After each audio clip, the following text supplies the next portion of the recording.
E aí, Gengotakas e Gengotakas, aqui é o Perechan, com mais um vídeo hoje para vocês.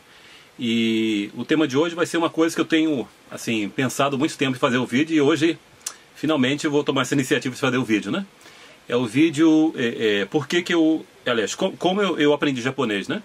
Que começa, quer dizer, antes de aprender qualquer idioma, eu acho que tem que ter a motivação, né? Sem a qual eu acho que é difícil a gente começar um idioma, ou mais importante, continuar estudando esse idioma, né? Então a minha motivação de estudar o japonês começou assim, eu cresci nos anos 80, então eu gostava de assistir muito Tokusatsu, né? Dentre esses eu gostava muito de ver Ultraman e Spectroman, mas eu acho que o que me marcou mais foi Ultraman, né? E vendo aqueles desenhos, né, aqueles Tokusatsu, o que me chamava muita atenção era no final, quando estavam rolando os créditos, né, que aparecia os ideogramas. Na época eu não sabia que era aquilo, né? Eu sei que aquelas letras começaram a me chamar a atenção, né? Muitíssimo, né? E como... Não só essas letras, mas eu também nessa época comecei a me interessar por artes marciais, né? E isso me levou ao segundo ponto, que foi... Assim, isso foi na época de 80, né? E ainda na época de 80, em 86 mas especificamente, eu comecei a fazer judô, né? Eu entrei na academia, comecei a fazer judô. Então essa vontade de aprender, ela cresceu mais porque... já que o judô é uma arte marcial japonesa, então o nome das técnicas era todo em japonês, né? Assim sendo, por exemplo, Seoi Nage, né? Quer dizer, Seo é carregar nas costas, né? E esse verbo, quando ele vira tipo um substantivo, Seoi, quer dizer, carregar nas costas, né? Então é Seoi, né? Carregar nas costas, e Nage de jogar, né? Então aquela técnica, a gente coloca a pessoa nas costas, né? E depois joga, né? Ou, por exemplo, o mais difícil de entender, o Kataguruma, que é aquele que a gente bota a pessoa no ombro e joga, né? Então é a roda do ombro, né? O ombro, kata, e kuruma de roda, né? Então você bota o oponente no ombro e joga, né? E assim foi, né? Em 86, né?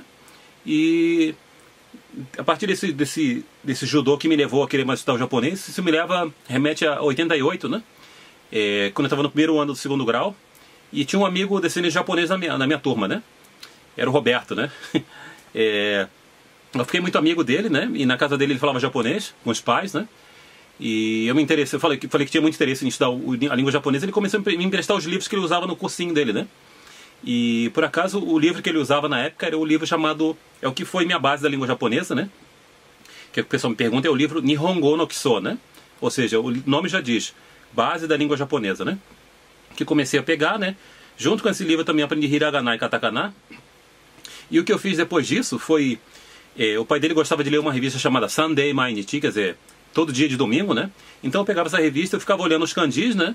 E os kanjis, dependendo da dificuldade deles, eles têm a leitura de como você lê esse kanji, que é chamado furigana, né?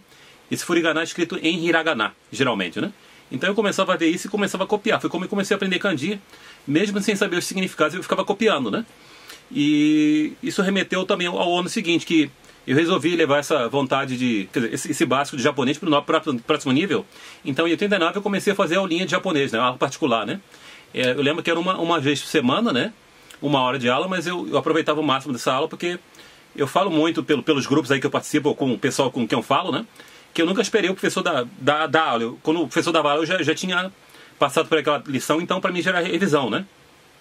Então o que aconteceu? Que eu avancei tão rápido com esse livro, que eu acho que não levou 6 meses para terminar o primeiro volume, né? Então eu comecei a estudar o segundo volume, ainda fazendo esse cursinho, que eu estudei mais ou menos 1 ano, né?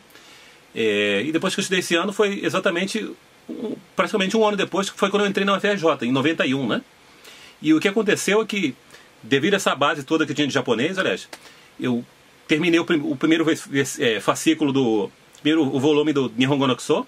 Quando eu entrei na faculdade, eu estava terminando o volume 2. O que aconteceu é que, quando eu entrei na faculdade, eu já tinha bastante conhecimento, né? Sabia bastante kanji, então eu comecei a pular período, né? O que aconteceu é que logo no primeiro período de japonês, são 8 períodos na FRJ, né? Então eu comecei a assistir aula do japonês segundo período, né?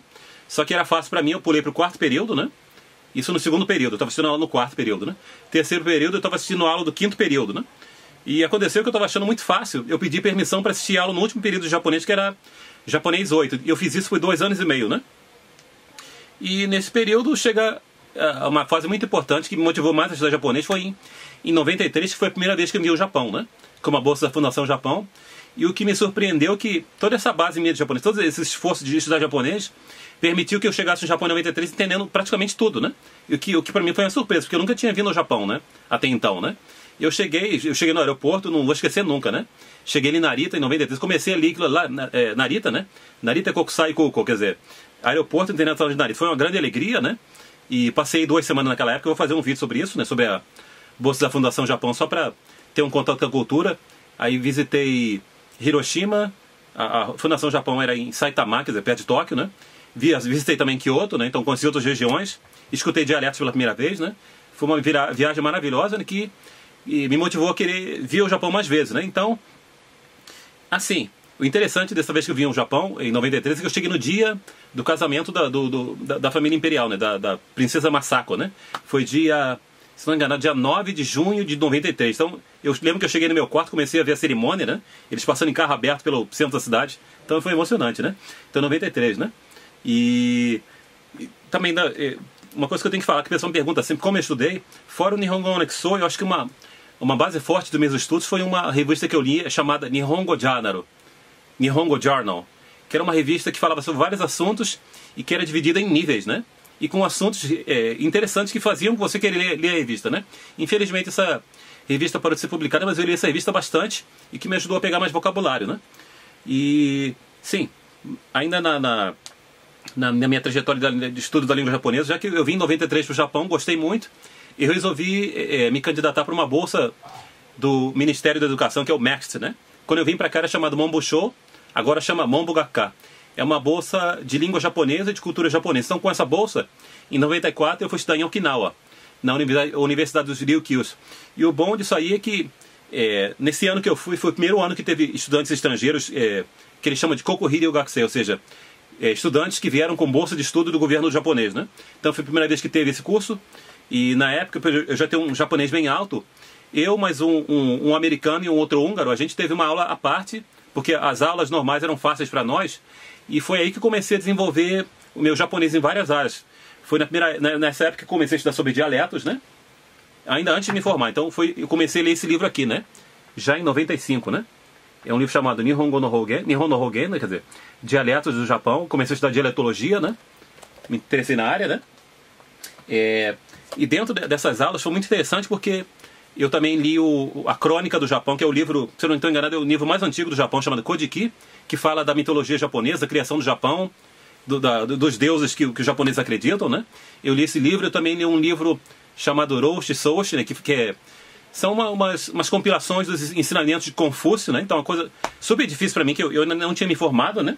Um outro livro que eu li é um livro falando sobre sociedade japonesa, né? História e sociedade, né? E é um livro bem difícil de ler. E tem até um tema interessante aqui falando, por exemplo, que uma coisa que eu ouço muito aqui, o japonês fala que é um povo homogêneo, né? Eles chamam de Tanitsu Minzoku, né? Quer dizer, um povo só, né? Quer dizer, geneticamente, né? E que não acontece, que ele dá a base para isso. Eu quero poder fazer um vídeo no futuro, né? E a outra coisa que eu fiz boa de Okinawa foi eu comecei a me interessar por dialetos, porque lá eu pude estudar a língua de Okinawa. Eu estudei esse livro aqui, né? Utsukushi Okinawa no... Está escrito aqui os kanjis para dialeto, mas a leitura aqui tá como kotoba, né? Língua, né?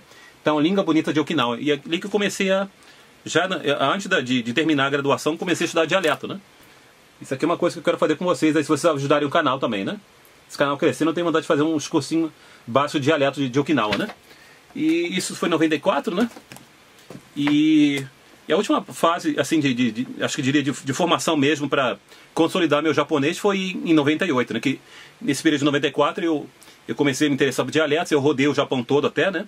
Eu lembro que nas férias de inverno de 95, eu saí de Okinawa, aí fui para Kyushu, né? Kagoshima, né? Que é a extremidade sul, de lá eu fui até quase Hokkaido, que é aquela ilha lá no norte, né? Então viajei de Kyushu até o norte do Japão, escutei bastante dialeto, me interessei bastante, né?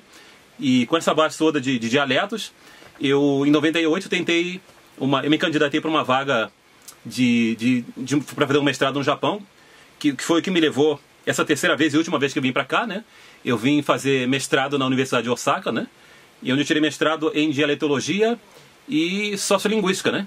Isso consolidou meu japonês de fato, né? Eu acho que foi a coisa final que eu precisava para melhorar meu japonês. Porque eu já falava o japonês padrão, né?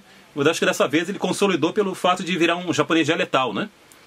Então acho que é por aí, né? Como eu aprendi japonês, né? Desde o segundo grau com a influência de um amigo até fazer um mestrado, né? E é isso aí, eu espero que vocês tenham gostado, né? E o que eu queria deixar para vocês assim, que se a gente tiver paixão por fazer alguma coisa, é possível a gente chegar num nível alto de idioma, né? Eu acho que para aprender o idioma, o mais importante é ter uma motivação. E minha motivação me levou a vir 3 vezes para cá e mudar de país, né? Com as bolsas de estudos. E eu vou falar sobre essas bolsas de estudos em outros vídeos. Então é assim que eu aprendi japonês, né? Me considero fluente.